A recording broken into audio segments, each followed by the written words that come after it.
Hey everyone, welcome back to the channel. Today we're diving into a topic that has been gaining some attention lately, minimalism. But wait, here's the twist. We're going to explore why minimalism is not about your stuff. So if you're ready to challenge your perspective on minimalism, hit that like button and let's get started. Before we jump into the heart of the matter, let's set the stage. When most people think of minimalism, they picture a clutter-free environment with sleek, white furniture and a carefully curated collection of possessions. But here's the truth. Minimalism goes far beyond the physical realm. It's a mindset, a way of thinking, and a lifestyle that goes beyond material belongings. In short, minimalism is a lifestyle that encourages intentionality. Here are a couple different ways to think of minimalism differently. Could I do less and have more time? Could I have less items to have more money? If I kept less clutter, would my home be easier to manage? And if I said yes to less, would I be doing more of the things I loved? There are many misconceptions and myths about minimalism, but I'll save that for a later day.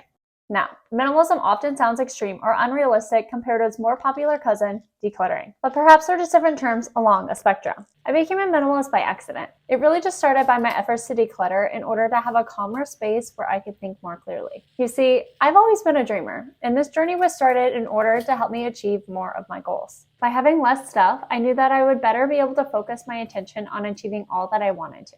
As I saw the results from decluttering, it made me want more of it, which landed me with you here today on the path to minimalism. Let's be real. Minimalism is about your stuff, because if you have too much of it, it's squeezing out time, space, and freedom for other things. But let's get into why minimalism is not just about your stuff. Minimalism encourages greater awareness. Do you check your emails constantly and feel like you need to respond instantly? What about the number of times you've overcommitted to things and you wish you would have said no? What about the number of times you moved paperwork around your kitchen without taking care of it? Before I simplified my life, I was always responding to it. If someone would send me an email, I would stop the task that I was doing and reply instantly. This was putting their priorities and needs ahead of my own. Hear me out. You do not have to be available 24/7 for other people's emergencies. Now I set a specific time to check my emails. And trust me, it hasn't ended a disaster yet. And that stack of papers you keep moving around because life just gets in the way, those are rarely present in my household anymore. Now, when I get the mail, it is opened right away, often making a stop to the recycling bin before I enter my own home. The mail is opened, recycled, and bills are taken care of right away so that I don't have to waste any more energy on it. In general, minimalism has made me more aware of how I live my life day to day. Minimalism is about priorities. Priorities are important because if everything is important, nothing is. How in the heck are you supposed to know what to do or get rid of if you don't know what's important? When you are stressed and have a million things to do, how do you decide the order? When you are clear on your priorities, you will be able to decipher what to do first. For me, I have learned to start with what makes the biggest impact. Minimalism is about asking questions. Once I became more mindful and aware, I also started asking more questions. For example, I have a beautiful wine rack that was gifted to me. Since I never had enough wine to fill it, souvenir bottles have collected along the bottom, along with leftover bottles of wine from our wedding that I don't like at the top. So why am I letting this wine rack take up space when I have 0 bottles of wine on it that I am going to drink? Also, since I've basically given up drinking, it seems even more useless. The same goes for that table that followed my husband from his bachelor days. We don't use it and it isn't what we want in our future, so why are we holding on to it? Not only has minimalism made me question why I have the things in my home, it has also dramatically reduced the amount of things that I bring in that don't actually add value to my life. Nowadays, I never bring home vacation souvenirs and the impulse sections are no match for me anymore. I wasn't even looking for those things in the first place, right? So why would I bring them into my home now? Minimalism has helped me rethink my existing habits, behaviors, and ways of thinking, and for that, I am thankful. Because of it, my plates, kitchen mugs, and clothes are all easier than ever to access, and I spend way less on items that I do not need. I also stopped doing things the way that I had always done, and started questioning if there was actually a better way. At its core, minimalism is about intentionality, mindfulness, and prioritizing what truly matters in your life. It's about shedding the excess, not just in your physical space, but also in your mind and emotions. Minimalism is about trade-offs. Have you ever heard you can't have your cake and eat it too? This also goes along with the fact that you can't say yes to one thing without saying no to another. I like to say you can have anything you want in life, but you can't have everything.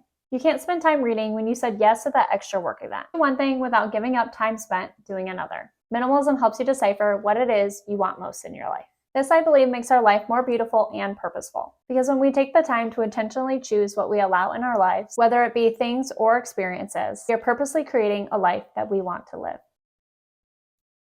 It's about direction. As someone who is always dreaming about future possibilities, minimalism allows a greater chance for those dreams to come to life.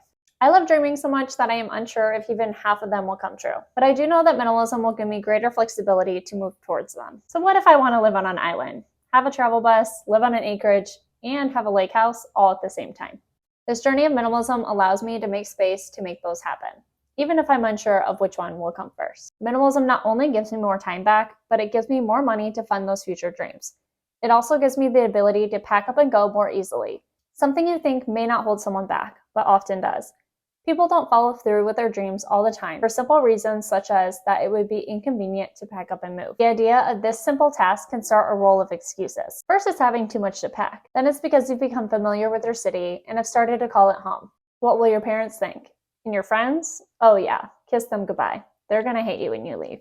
And the excuses keep piling on. Minimalism gives you direction. Direction on where you want to go in life, direction in the activities that you want to fill your weekends with, and direction in your career. One thing that I love about minimalism is that it helps you build more meaningful relationships. It not only gives you back your time, but it allows you to be more conscious on how you can create those nurturing relationships. I've started to notice this immensely in my own life. I've become more aware of my relationships and the person I have been while striving to become the person that I want to be. Overall, I've become a better friend, a more present wife, and a more thoughtful human being. I hope this video has inspired you to look at minimalism in a whole new light. So there you have it. Minimalism is not just about your stuff. It encourages us to question the purpose and value of everything we surround ourselves with. This not only makes our homes very intentional, but helps us discard things that do not add value in our lives. It is truly a shift in perspective that goes beyond our material possessions. If you enjoyed this video, don't forget to give it a thumbs up and subscribe for more on minimalism, decluttering, and living an intentional life. Until next time, stay intentional. Bye, friends.